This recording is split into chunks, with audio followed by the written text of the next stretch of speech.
This hearing today is narrowly focused. The prior hearings that have been across the state have been very broad. This hearing is specifically focusing on the byproducts of hydraulic fracturing and specifically the wastewater and cuttings. So that's what this hearing is limited to. There have been hearings held by the DEC, the Assembly, many local governments, county governments across the state. But until today, as I said, those hearings have been a little bit broad. And our goal here today, myself and Senator Gallivan, is to just have a little bit more focus on some of the issues. What do people take away from this? I mean, what do you think was the most outstanding thing or the biggest contradiction that you saw this whole proceeding? Well, I thought it was interesting that the engineers were talking about how, they felt they could take the different chemicals out of the water, but they really didn't seem to know anything about the health effects. So Sandra Steingraber talking about the fact that these chemicals are, have toxic health effects at parts per billion. Walter Hang talked about that too. That was something that that the engineers weren't even thinking about, didn't know about, and they can treat some chemicals, but they can't really treat a lot of things. Right. I think there's a lot of self-promotion for the companies that want a piece of this industry in their pockets. They were all touting their specific type of water treatments as compared to the other ones, so I think it was just a lot of self-promotion out there. We changed PCB, contaminated water, from the transformer industry into drinking grade water. Our plan is to locate this technology at our landfills. The benefits of doing so are significant, particularly from an environmental impact perspective. We have a sequential precipitation process whereby we inject certain chemicals that react with the barium and turn it into a barium sulfate, which is a drilling mud. The Deepwater Horizon, the material that was used to kill that well is barium sulfate. We actually manufacture that as part of our process. Mr. Chairman, as the state senator representing parts of Niagara County, especially Niagara Falls, you have witnessed firsthand the decline in business and population in that region. The Water Board has been hard hit by this decline. We have been faced with significant losses due to the downsizing of the industrial base and the loss in population. We need to find new and additional revenue streams to make up for these significant losses. I think it also got pigeonholed into the recycling aspect, and I believe Sandra nailed it. When you're just concentrating the toxins, and at the end of the day, you still have to dispose of them, and you're still eliminating all this water from the water systems when you're pumping it down in, because you're only getting back up about 8%. Even if the subterranean landscape of Ohio could hold all the toxic waste Pennsylvania and New York can send it, should we in New York State move forward with an energy plan that hinges on the successful transfer of large amounts of hazardous waste to a place where residents are willing to lay their bodies in front of trucks to prevent that transfer? Now, a lot has been said today about filtering and recycling and reusing wastewater. I just want to point out that the laws of thermodynamics still apply here. Newton's law that says matter cannot be created nor destroyed. So although through filtering, reusing, and recycling, you may actually reduce the volume of water, the mass of all the toxic chemicals that are in the wastewater still remain. They're just more concentrated, so that when you truck them off and they still need to be disposed of somewhere, you have even more poisonous substance. And they didn't really address those kind of issues, or the fact that the industry touts that there's casing failure involved. I think 1 out of every 150 wells. So there's all these other options to contaminate before you even get to the filtration process. And I also think that it's very hard, and a lot is lost when you have, I think, 8 industry representatives, again, kind of making an advertisement for themselves. And the unbiased scientific data kind of gets lost and graded down because this is a whole day event. So that's what I was feeling. It was James Woods, I think, who testified for NRDC and said, probably it could be done, but it would be prohibitively expensive. I guess my question is it your opinion that wastewater from hydraulic fracturing can be properly dealt with? that it just hasn't to this point yet in New York State?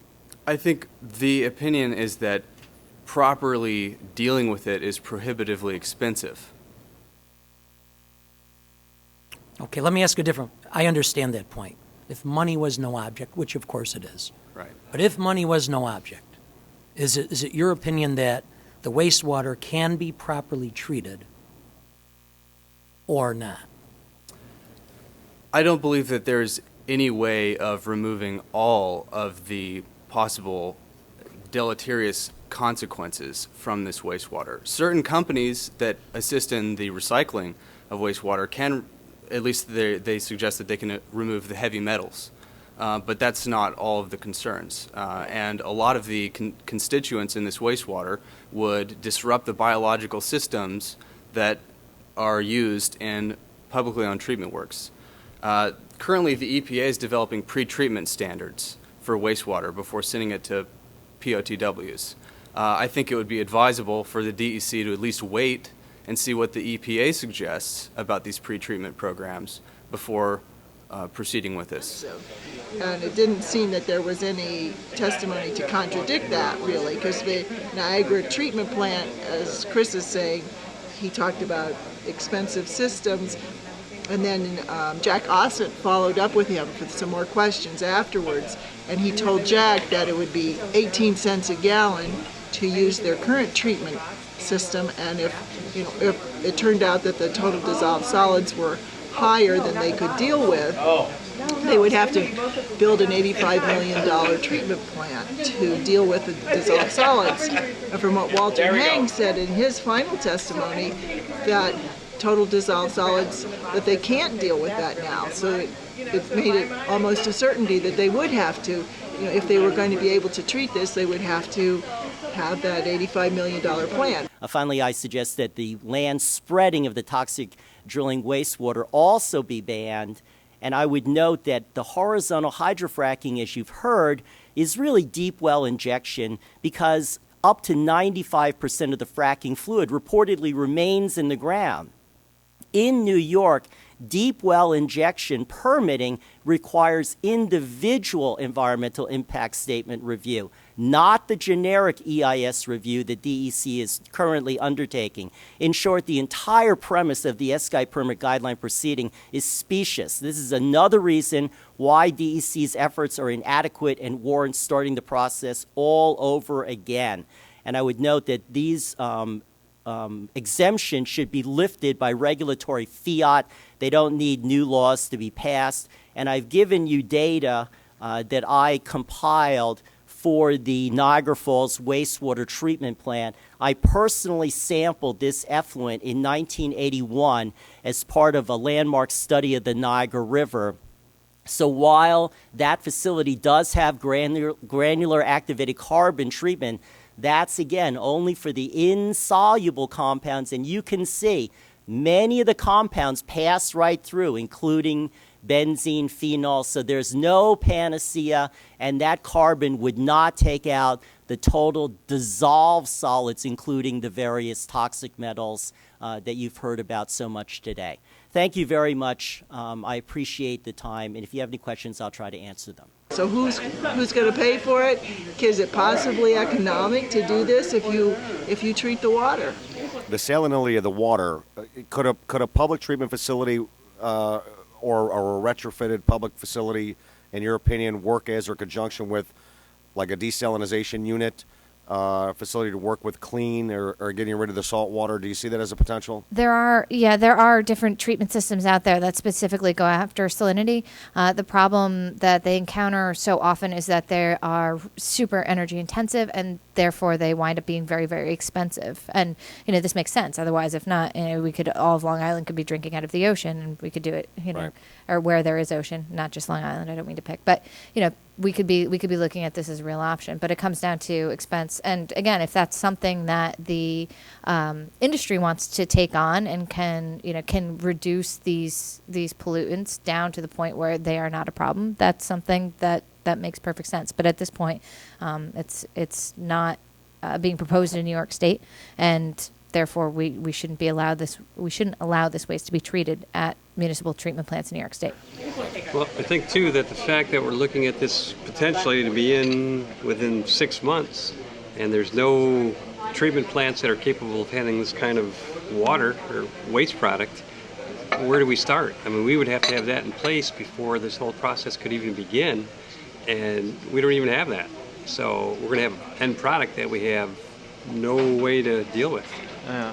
I think what's also really disconcerting is the fact that it's already coming in, and there's not really any tracking system in place. You know, I'm hearing reports just the other day that it's coming to Angelica, and there's no like comprehensive plan. I mean, Walter Heng has done the best, obviously, amazing amounts of research, and he highlighted the fact that this brine is being spread, is already being spread on roads all over New York State, and there was very little addressed that at all in the comments today, and that is just proposed in the supplemental generic impact study. It's still proposed. Perhaps the most shocking thing that I've discovered in the last 2 years is that DEC has long approved land spreading of gas drilling wastewater for dust control, winter de-icing, and roadbed stabilization. DEC's Beneficial Use Determination Program has approved natural gas wastewater to be spread untreated on roadways at farms, residential and business properties, a summer camp for children, a water treatment plant, the Chautauqua County Fairgrounds, state lands, as well as areas adjoining critical water supply sources, including a major reservoir and sole source and primary aquifers, and these include Chemung, Tompkins, Broome, Tioga, Shenango, Steuben, Cayuga, Cortland, Madison, Genesee, Chautauqua, Cattaraugus, Allegheny, and other counties.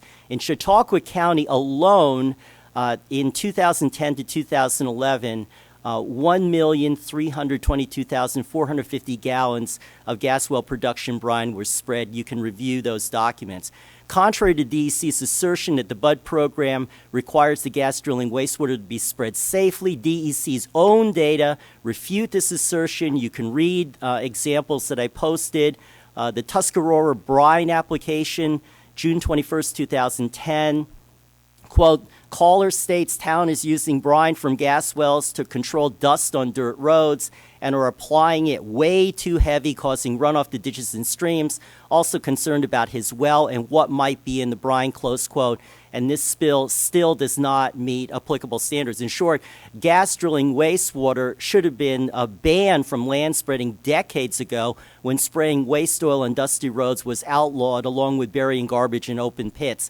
It is inconceivable that DEC still authorizes spreading of this toxic radioactive material on roadways and watersheds all over central, southwestern, and the Leatherstockings region of New York. And I've presented a map for your review. And I think it's absurd, and there should be a real sticking point right now because it's currently happening. It's not like we're trying to keep it out. It's already happening, and I think there should be investigative journalism at one and also comprehensive study of what's happening right now. And I think, too, just hearing the DEC testimony where he said he had no knowledge of any fluids coming out of Pennsylvania into New York State when there's conclusive evidence that it's already been in Canandaigua. Now, do you know if we're receiving any of this material from Pennsylvania and disposing it in landfills here? At the present time, I don't believe that the wastewater from Pennsylvania is being disposed of in New York State. It is entirely appropriate that your hearing is being held today in Canandaigua because the Canandaigua wastewater treatment plant reportedly received 177,000 gallons of gas drilling wastewater generated in Pennsylvania by EOG Resources, Inc. without knowing the source of the wastewater. The facility reportedly stopped accepting all gas drilling wastewater in September 2009. Prior to that time, it had reportedly accepted gas drilling wastewater for up to 9 years. I mean, it's... Well, and the drill cuttings coming into Chemung, he was hesitating on that. And I'm not aware... Yes, there are cuttings that have been accepted in the Chemung landfill, but I'm not sure whether they originated in Pennsylvania or New York. Yeah. And then somebody, I forget who, said 30% of the Pennsylvania drill cuttings are coming in to New York, to Pennsylvania and Angelica. I mean, to Chemung and Angelica. Solid waste, so the cuttings are almost exclusively going to landfills. Most of those landfills are in Pennsylvania, it's about 60%, but there's a significant amount of cuttings also coming to New York. Again, according to the database, that number's at about 30% of cuttings.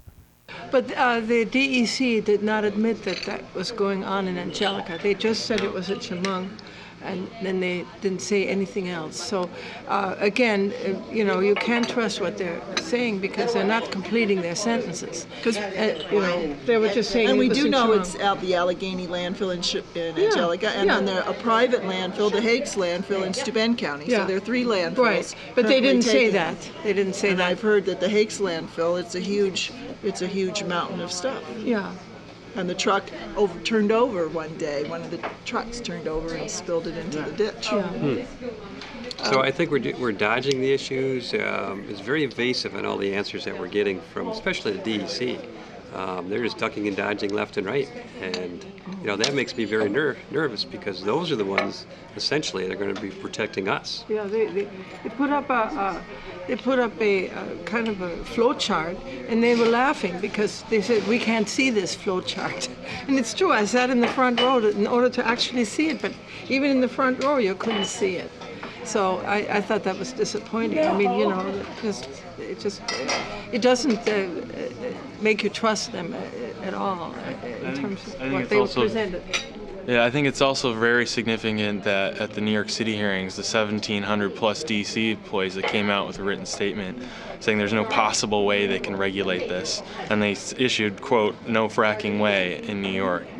There is no fracking way. We can presently, honestly, and adequately add any new responsibility as labor-intensive as regulating, monitoring, and inspecting related to high-volume hydraulic fracturing of natural gas. DEC would also be hard-pressed to adequately provide emergency remedial response in cleanup assistance for a major accident of any kind. Till there are adequate staffing resources available, the moratorium should be extended. And I think that speaks very powerfully to what's going on within the DEC internally and the actual stance of the department, not what the deputy commissioner said today. And I just want to mention the new proposed water regulations, which came out 2 weeks ago, and I've been studying those. And they're very disappointing because what the DEC is proposing is much weaker than what the Susquehanna River Basin Commission or the Delaware River Basin Commission are doing. And they're not focusing on gas drilling at all. Nothing is targeted directly to gas drilling, whereas both the SRBC and the DRBC are saying any gas drilling in those river basins has to be permitted. Whereas in the Great Lakes Basin, which is just regulated by the DEC, it's only going to be withdrawals of 100,000 gallons or more. So it's very disappointing to see that these regulations that they're proposing for the Great Lakes Basin don't match what the Susquehanna and Delaware basins have.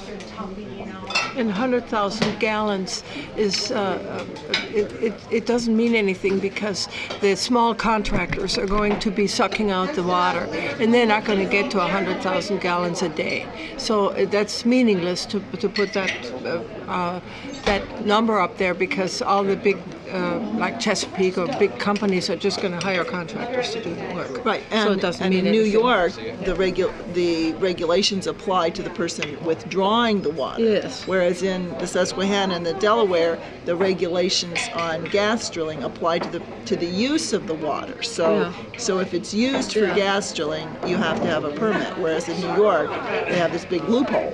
Well, I liked looking at the U.S. Geological Survey website. They have some really good information about the flow of water and what an absolutely big miracle water is. It's also quite badly understood. And groundwater, surface water, aquifer, all that is just always in the move. I mean, water is the cycle of water is going on all the time. And I think that these legislators are not scientists, and they really, I don't think their staff are scientists, and they're going ahead without enough background knowledge. We went to the DEC hearing Thursday up in Henrietta on the extraction of getting water. Yeah. And basically, I started writing down things, but it's essentially up to the industry to self-monitor their activity. And it boils back to them with the regulations, the compliance issues. It all boils back to them being compliant on the regulations. As far as personnel, the DEC just does not have the personnel to keep up with that volume of traffic and flow of fluids either way. How many people went to that? Oh gosh, there had to be maybe 30 in the audience. Oh, good. I heard there were only 14 in New Paltz. Oh, is that right? Yeah, and that they were mostly industry people just wanting to know how the permitting was going to work. Yeah, it was just the opposite in Henrietta, mostly. And there was a lot of good questions, and I felt really bad for the two people running it. I mean, I think Did they add, because I heard that in New Paltz they refused, they said this isn't, we're not taking opinions, this is just... Oh no, they were very open. It was a long session. Oh, good. And they were good. I thought they handled it good, but you could tell that their hands were tied. And they kept saying, we're doing the best we can. And, that's obviously a sign that they are, but they're very limited as to what they can actually do. I became an instant journalist to come to this meeting because I thought it would be so crowded. But it turns out hardly anybody was here because I called the senator's office and the staffer said, "How did you find out about this?" She's on the executive committee of the Finger Lakes group of the Sierra Club. Okay, that'll do. So it was kind of an inside meeting, It was, yeah. It was announced very recently. Yeah. And, they could have gotten a lot more ideas if they would have really publicized it, because people do have good ideas. Afterwards, I went up to the other senator, I don't remember. Gallivan, and I told him, I said, my husband thinks that you should put a GPS tracking ticket on every truck, and that way you know exactly what they're doing, and then also they will be less likely to do illegal dumping, which is a big part. They should use the people that they have in the state to observe and document and so on. As we're doing in Cattaraugus County, is starting a small group that's going to watch the water. Every month they're going to check the water and take samples and observe. And there's 20 people in that. Water testing. They're doing water testing in Cattaraugus County. And that's something we should be doing more of, because this creek, Fish Creek in Dunkard Creek, I just read all about that, and I'm just shocked. 35 miles of a creek completely dead of fish in 2009, August 2009, from illegal dumping of frac fluid. The one thing that concerned me about the manifests, right, and is the notion, and it's sort of like a cultural thing with the DEC. It's like, it's there if we want to get it. But I don't think they really get the fact that we want to see transparency here, and that is not transparency. The DEC, as has been discussed at length, has proposed a tracking system for fracking waste. They keep saying it's similar to the medical waste system, and that is indeed the case. And this is a great example of good public relations, because everybody hears medical waste and goes, because it sounds gross. But this doesn't live up to the standards of what would be required under hazardous waste regulations. And in one particular point specifically, for the medical waste tracking system, the medical waste generators, transporters, and handlers all have to report, all have to keep the manifest systems, but they have to, the manifest tracking forms, but they have to, those entities keep the forms on site and are available at the request of the Department of Environmental Conservation.